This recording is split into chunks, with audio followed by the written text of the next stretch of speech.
I want everybody to raise their hand. Everybody raise their hand. Now I want y'all to raise your liar. Ask yourself this question. Why didn't you live 100% the person? Very funny.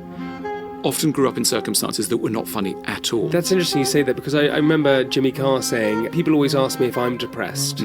That's why I'm a comedian, but actually you should ask if my parents were depressed. Perfect. Yeah, exactly. Exactly. I mean, very often the wit of the child is there to ward off the parent's depression. Really? Children come into the world, and all of us are honed by nature to figure out, what do I need to do here to survive? In some families, you need to excel academically. In some families, you need to fail academically. In some families, you need to be very witty. In some families, you need to be invisible. Why would you need to fail in some families? Oh, well, the classic one is parental envy. Some parents are hugely envious of their own children, and they cannot bear that their child, who they've put on the earth, should be happier than they've managed to be.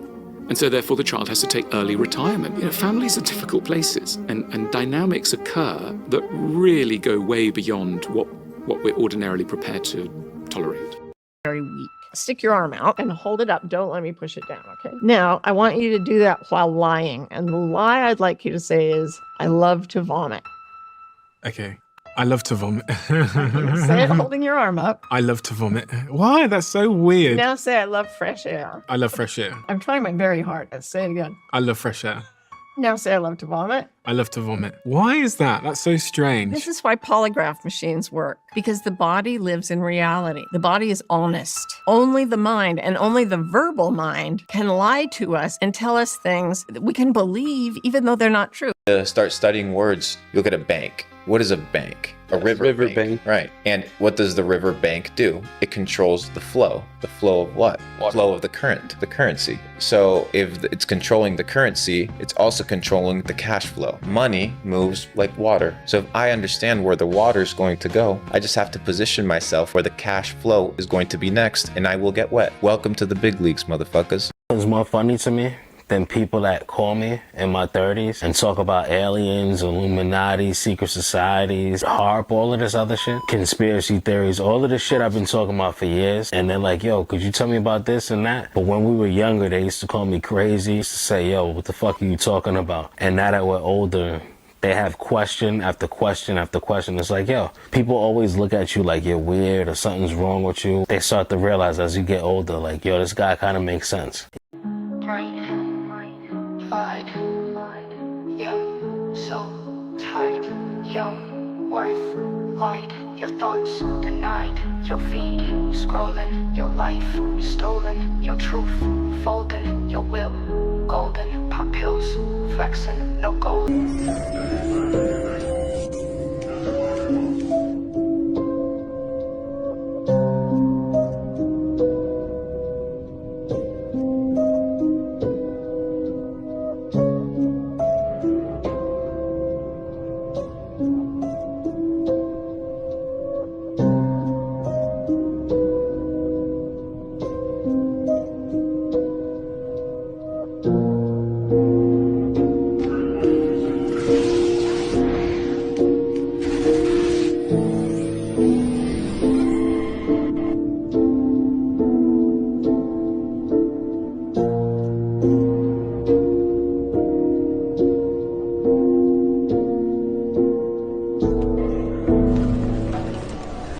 Just tell me what you've learned. Topically applied fluoride doesn't prevent tooth decay.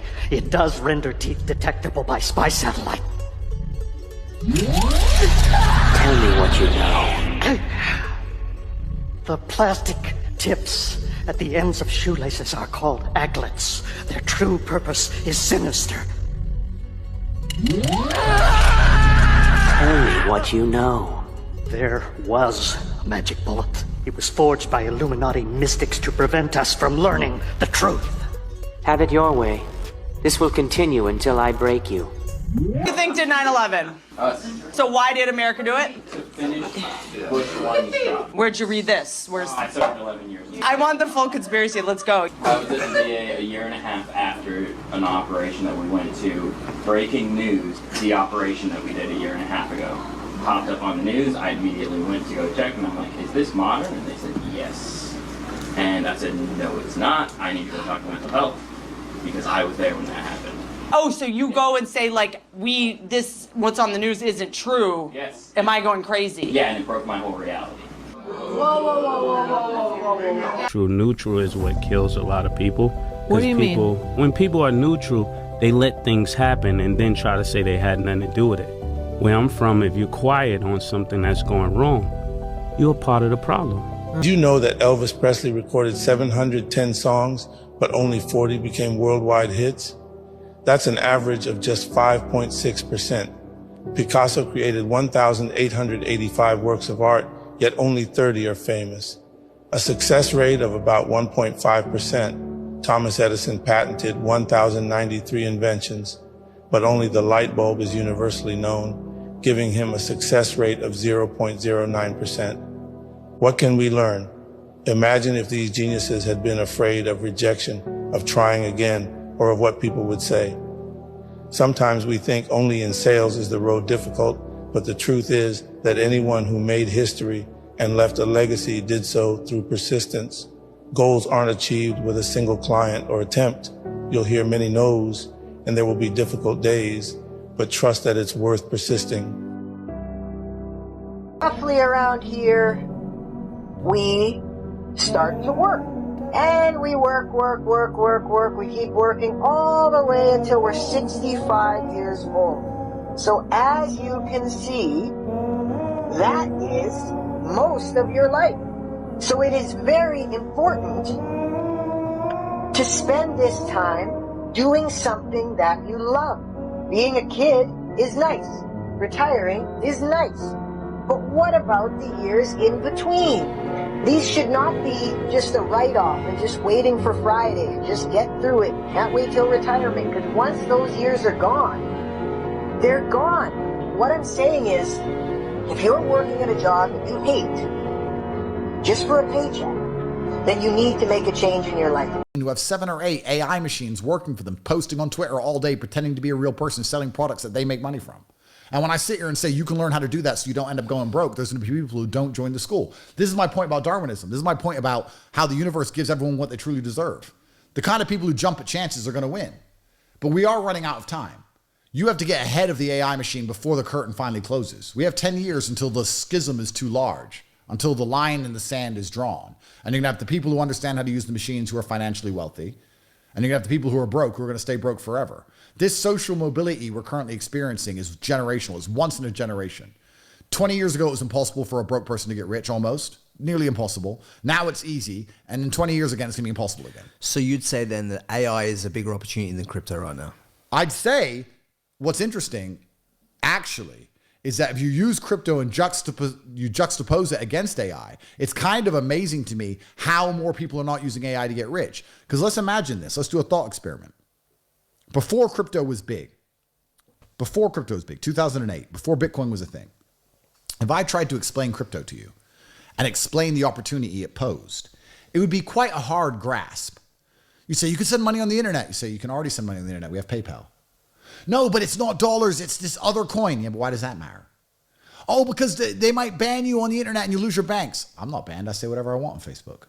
Like, it would have been hard to convince someone about crypto, Ethereum, wallets, cryptography, all of these things, central banking, gold. You have to talk about the gold-backed dollar and how it's now the fiat dollar, and Bretton Woods and Reagan and economics and inflation and global reserve currency. You have to know so much to understand Bitcoin. To try and convince that to somebody back in 2008 would have been hard. Whereas AI is an easy sell. Everybody here at home understands what AI is going to do. Everybody. And if you look at how crypto's taken over the world, which is 1,000 times more complicated to understand than AI, imagine how AI is going to affect the world.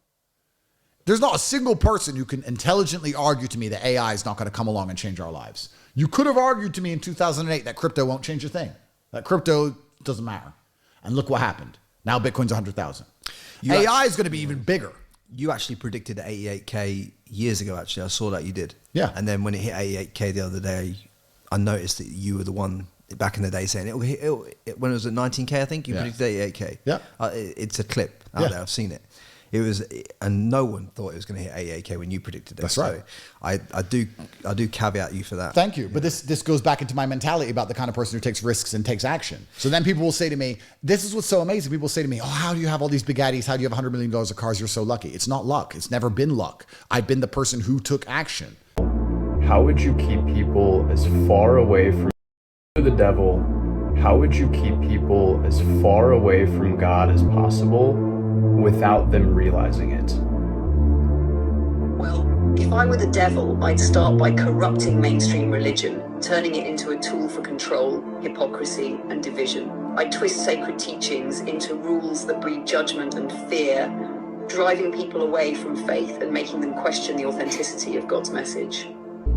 I'd divide believers against one another, creating conflict within their own communities so they'd focus on fighting each other rather than seeking unity or truth. I'd then create distractions that seem harmless but consume their attention, pulling them away from spiritual growth. I'd promote materialism, convincing them that happiness comes from possessions. I'd encourage a culture of busyness, leaving little time for reflection or connection with the divine. And finally, I'd ensure that doubt and fear overshadow faith and love so they become too disillusioned to ever seek a higher power. Wow.